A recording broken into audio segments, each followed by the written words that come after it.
Times when Steph Curry literally turned into a human torch. There's some players you just don't tick off. Psycho Steph is one of them. Some of Steph's signature games happened when he got angry. Someone or something brought out the best in Steph. Let's look back at some of his legendary angry moments. Steph nearly attacked the ref, then gave LA a show. With just under 10 minutes remaining in the fourth quarter of a late November game last season, the Clippers were hanging around. Then Steph drove the ball and converted on a layup when he thought he was fouled. Okay, no harm, no foul, it's just one missed call. Then when Otto Porter Jr. stole the ball and passed the ball on a fast break to Steph for a layup, Steph got hammered, but there was no call. You can clearly see Terrence Mann all over Steph and how he knocks him over while Steph tries finishing. So Steph literally went maniacal. He almost looked like he was ready to swing at the ref. Let's just say Terrence Mann and the ref cost the Clippers a shot at the game from there on out. But that wasn't all. When Steph caught the inbound pass, the Warriors were called for an offensive foul, and you could just see the look on Steph's face. He was both angry and full of adrenaline, and the Warriors announcers even called what was about to happen. Okay, man, they're trying to hold me down. They're gonna make Steph even more mad. He's gonna go psycho here in a little bit. He's like, okay. I'm telling you, if I'm the Clippers, I'd be very afraid right now. Let's just say that the fear in the then known as Staples Center would soon start to rise. A couple minutes later, Steph pulled a three from smack dab in the middle of the three-point line and the Clippers logo, nothing but the bottom of the net. And just 2 Warriors possessions later, Steph hit this smooth crossover off the high pick, squared up for another long bomb, and ripped it as he held the pose. Even Clippers fans had to appreciate the sweet-looking move from Steph as the entire building grew into a frenzy. But there's more. Already up 15 in the ballgame, Steph looked to drive the dagger into the Clippers. So, on the very next Warriors possession, Steph dribbled past half court and was met with a double team. He drove hard towards the left baseline, made the 2 defenders on him think that he was about to drive, hit a lethal step back that gave him some room, and here's what happened. Ticked off, Steph hit a 3rd straight three-pointer and let the crowd hear it. He let out a roar at the top of his lungs, beating his chest. Next time, you're better off keeping Steph cool-headed, because that was a rage-inspired show. Kevin Porter Jr. stared down Steph, then lost his team the game. Oh, young guys, they think they have it until they really don't. This is even after Steph owned KPJ on a game-winning buzzer beater just days earlier, and you still didn't learn your lesson, kid? He checked it. Steph for the win. Yes, sir! With just a few minutes left in the third quarter, KPJ got called for a foul while trying to guard Steph. He didn't like the call, so the 21-year-old thought, for some reason, that it was a good idea to just stare Steph down. Steph didn't say anything back right then and there, but you already knew he used every moment of KPJ staring at him as a burning adrenaline to go absolutely insane moments later. Steph had a modest 16 points in the game up until that point in the third, and finished the quarter off by adding another three-pointer. But the last 3 he hit in the third was only foreshadowing what was to come really soon. Steph got the crowd clamoring after he hit this deep step back with 5:40 left in the fourth. Oh no. Moments later, after a Warriors miss, KPJ strolled up the court with Steph guarding him and nailed a 3 on the left wing, which cut the lead to 4. And KPJ was hyped. He let Steph know too. Is you talking about, boy? Here's what Steph did. Steph is doing it all right now. Curry relocate 3. Got it! He's got 38. So let's rewind a bit. After KPJ dared to stare the former unanimous MVP down, he scored 26 points from that moment on, in only 16 minutes.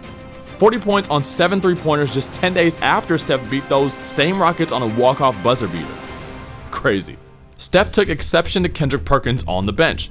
In the 2018 NBA Finals, the Warriors cruised into the series being the biggest finals favorites in at least 15 years. But standing across Steph and the Warriors was one LeBron James, so you know Steph had to show up and show out. Oh yeah, and there was also Kendrick Perkins, apparently. Now, Perkins didn't play a single minute during the Warriors' 4-game sweep of LeBron and the Cavs. In fact, he was on the bench as the Cavs' lead cheerleader. Seriously. So, for whatever reason, Perk thought it was okay to talk some trash to Steph as time expired in the third quarter. After Steph threw up a shot at the end of the clock in the third quarter, he was visibly upset with Perk for not moving his legs after Steph nearly tripped. And to be fair, Perk was sitting way out and could have hurt someone if someone came close enough during the course of the game. So, Steph took exception to Perk and let him know that that wasn't cool, bro. And Perk fired back and tried some of his own trash talk. Maybe if Perk just apologized, the Cavs maybe could have had a chance in the fourth, if it wasn't for Steph's fireworks in the final period. Steph went on a 3-point shooting barrage, hitting 5 for 5 3-pointers in awe-inspiring fashion. Oracle Arena erupted each time the ball left Steph's hands, hitting step backs, fallaways, pull-ups, and even drawing a foul on a 3-pointer, with Kevin Love guarding him down the stretch to steal the deal. Curry finds Green, back to Curry, 3-pointer, puts it in, and a foul! It was one of the greatest single-quarter shooting displays ever and killed any real hope that the Cavs had. I mean, when 30 goes off like that, you're at his mercy. Just pray he misses. And yeah, Perkins never uttered a word to Steph again in that series. Kick me off the court again, boy. Let's fast forward a year later, this time to the 2019 playoffs where Steph and the Warriors met a familiar foe in James Harden, Chris Paul-led Houston Rockets. Houston sought revenge after they had the eventual champion Warriors on the ropes 6 games into the series in 2018. That is, of course, before Chris Paul went down with a hamstring injury that caused him to miss the winner-go-home Game 7.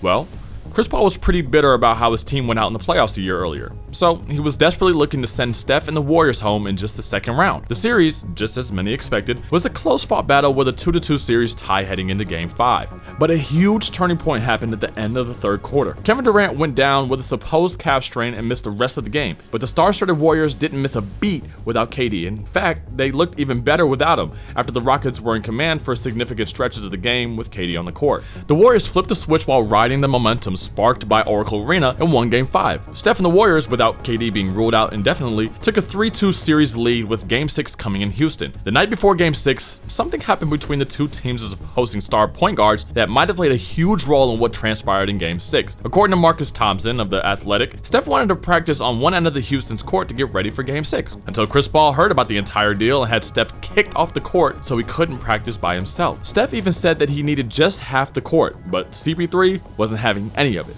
I mean, kind of a cold move by CP3, who, by Steph's own admission, was his mentor for many years. That, CP3, might have just ruined your chances at advancing to the conference finals because you don't tick off Steph. So what did Steph do in Game 6? With only 10 points entering a pivotal fourth quarter, Steph exploded with one of the greatest stretches of his entire career. En route to a flattering 23 points in the final period, Steph hit some incredible contested three-pointers that seemingly stripped the life out of the Rockets. With the Warriors barely hanging on to a 2-point lead on the road with 3 minutes left in the game, Curry pulled a three-pointer with 2 Rockets around him and drilled the 3 while falling to the ground. A few possessions later, and with the Warriors again up 2, Steph danced on PJ Tucker, going behind the back several times before doing this. Tucker right with him. Curry launches a 3. Puts it in again! Steph Curry from downtown! Steph put on a show in the fourth after being scoreless in the entire first half. That hadn't happened in over 100 games, but Steph wasn't rattled. He was hype, saying this while walking back to the locker room after the game. Get me off the court again, boy. There you go. Steph, dude, he's a bad man. That is what happens when a player says, I took it personally. There are a handful of great players in the history of the NBA that you just don't get angry, and Steph is one of them. Psycho Steph, Angry Steph, Mad Steph, whatever you want to call him, he's that man. The best part is, he isn't done giving us special moments like these. It's almost like he took a page or two out of another Legends book who played possessed when angry. Check out the 5 stories that prove Kobe wasn't human.